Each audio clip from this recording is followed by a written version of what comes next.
بسم اللہ الرحمن الرحیم۔ محترم ناظرین، السلام علیکم ورحمۃ اللہ وبرکاتہ۔ ناظرین، پیش خدمت ہے بہت ہی ایفیکٹو بے ضرر سادہ سا گھریلو نسخہ کھانسی کے لیے۔ کھانسی چاہے بلغمی ہو، خشک ہو، اور پرانی سے پرانی کھانسی کے لیے انشاءاللہ ایک خوراک سے گارنٹی کے ساتھ افاقہ ہوگا، اور یہ نسخہ بے ضرر اور گھر پہ بآسانی تیار ہونے والا ہے۔ تو ناظرین، آپ نے لینا ہے سہاگا۔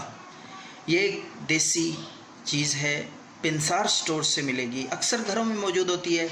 آپ نے سہاگا لے کر تھوڑا سا اس کو گرم توے پہ رکھ کے اس کو بالکل نرم کرنا ہوتا ہے۔